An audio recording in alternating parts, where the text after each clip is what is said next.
Meditation उस प्रक्रिया का नाम है जो व्यक्ति को व्यक्ति से परिचय कराता है। रसरी आवत जाता है सिल पर पड़त निशान, जो लगातार रसरी आता है तब पत्थर पर भी निशान पड़ जाता है। अखिल विश्व गायत्री परिवार की इकाई प्रांतीय युवा प्रकोष्ठ है कि मनुष्य अपने भाग्य का निर्माता स्वयं है, जो जैसा सोचता है करता है वैसा ही बन जाता है।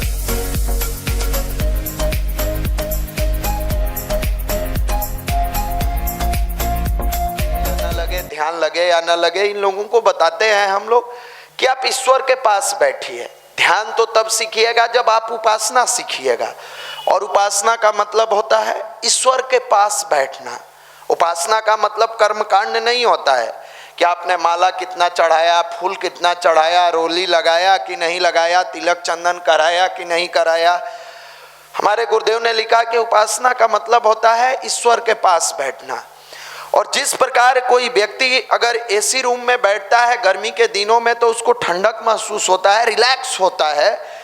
जाड़े के दिनों में अगर वो आग जल रही है वहां बैठता है या ब्लोअर के पास बैठता है तो वो ठंडक से थोड़ा सा रिलैक्स महसूस करता है, उसको गर्मी मिलती है। ठीक उसी प्रकार मन का भटका हुआ युवा या जिंदगी में तनाव में आने वाला कोई भी व्यक्ति ईश्वर के पास बैठता है तो उसको सुकून मिलता है। और ये हमारे जितने भी भाई लोग हैं प्रत्येक दिन मिनिमम 20 मिनट उपासना करते हैं और उसी में प्रयास करते हैं ध्यान का। ये ध्यान एक ऐसी प्रक्रिया है, इनको हम लोग तोड़ तोड़ के बताते हैं छोटे शब्दों में। ध्यान एक ऐसी प्रक्रिया है जो मनुष्य को स्वयं से स्वयं का परिचय कराती है। हम बाहर की दुनिया में तो जान जाते हैं साहब ये बहुत नामी क्रिकेटर है, ये बहुत बड़े अभिनेता है, ये बहुत बड़े राजनेता है, ये बहुत बड़े पदाधिकारी हैं। हम पूरे देश को जानते हैं, दुनिया को जानते हैं, व्यक्ति को जानते हैं, लेकिन अपने आप को नहीं जान पाते हैं कि हम कौन है। सामने वाले के बारे में तो पूरा परिचय हो जाता है कि ये नेता है, अभिनेता है, राजनेता है, लेकिन हम कौन है ये नहीं पता चलता है। मेडिटेशन उस प्रक्रिया का नाम है जो व्यक्ति को व्यक्ति से परिचय कराता है कि आप हैं कौन। और इसके तहत हमारे भाई लोग, कई ऐसे भाई हैं जो शुरू में इनका भी मन नहीं लगता है, मन भटकता है, मन भागता है, लेकिन ये प्रयास नहीं छोड़ते हैं।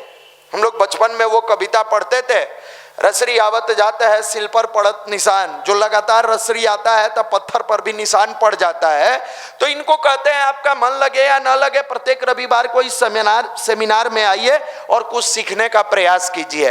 और उसी प्रयास में मानवीय मूल्य की जो बात हो रही थी इनके अंदर जब आता है तो आज इस पूरे पटना में सर स्लम चिल्ड्रेन के बच्चों को बाल संस्कार शाला के नाम से, जिनके माता पिता रिक्शा चलाने के काम करते हैं, जिनकी माँ झाड़ू करती है, पोछा करती है, दाई का काम करती है, पिताजी रिक्शा ठेला चलाते हैं, कहीं सब्जी बेचते हैं, वो लगभग 32 जगहों पर 30,000 से अधिक स्लम चिल्ड्रेन को पढ़ाने का काम इन भाइयों के माध्यम से इस पटना में चल रहा है, जो कि बिल्कुल साइलेंट में चल रहा है। बिल्कुल साइलेंट में लोग 100-200 बच्चे को पढ़ाते हैं, फेसबुक व्हाट्सएप न जाने दुनिया भर का क्या क्या डालते हैं।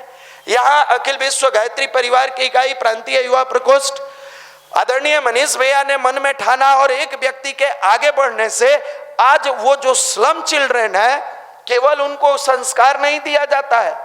प्रत्येक दिन शाम में 4 से 6, चाहे वो पटना जंक्शन सोमवार से शनिवार तक, चाहे वो पटना जंक्शन प्लेटफॉर्म नंबर 1 हो, राजेंद्र नगर प्लेटफॉर्म नंबर 1 हो, कंकड़ बाग का कभी सर गुजरते हुए आप देखिएगा, ये फुटपाथ जो है BSNL का, ये है मुसल्लापुर हाट है, अपना काजीपुर में है, संस्कृत महाविद्यालय के बीच में सैदपुर है, नंदनगर में है, बहादुरपुर में है, इधर आप चलेंगे तो रामकृष्णा नगर में है, कनौजी में है।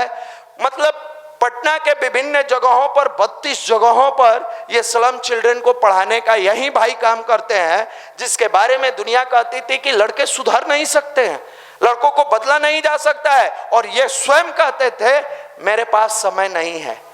लेकिन जब दशा और दिशा और मानवीय मूल्य की बात इन्हें बताई जाती है तब इनको समझ में आता है कि मनुष्य अपने भाग्य का निर्माता स्वयं है, जो जैसा सोचता है करता है वैसा ही बन जाता है। और इसी भाव से ये जुड़ते हुए आज पूरे देश में, बिहार में तो है ही, पूरे देश में पटना से एक भाई निकल के दिल्ली में जाते हैं, मल्टीनेशनल कंपनी में काम करते हैं, वहां भी इस तरह का आलोक जगा रहे। गर्व की बात है कि वर्तमान में बेतिया के डीएम श्री कुंदन जी हमारे युवा प्रकोष्ठ में कभी संगीत देने का काम करते थे, कभी सक्रिय सदस्य होते थे, आज बिहार सरकार में बेतिया के डीएम पद पर है। अखिलेश पांडे जी आईआरएस बनके, और जो जहां है वहां पर युवाओं के अंदर थॉट डालने का प्रयास किया जा रहा है, क्योंकि हम सबका एक ही सपना है कि अगर भारत के भविष्य को बेहतर बनाना है तो रोड, सड़क, बिल्डिंग ये सरकार की योजनाएं हैं, ये होनी चाहिए।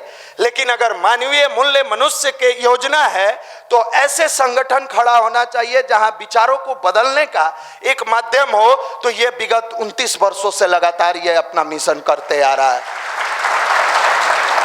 जहां लड़के आते तो हैं अनगढ़ बन के, जैसे हमारे गुरुदेव ने लिखा है, बेटे लोहा बिखरा होता है, उसकी कोई हैसियत नहीं होती, कभी कोई इधर से उठा के उधर फेंकता है, कोई उधर से उठा के उधर फेंकता है।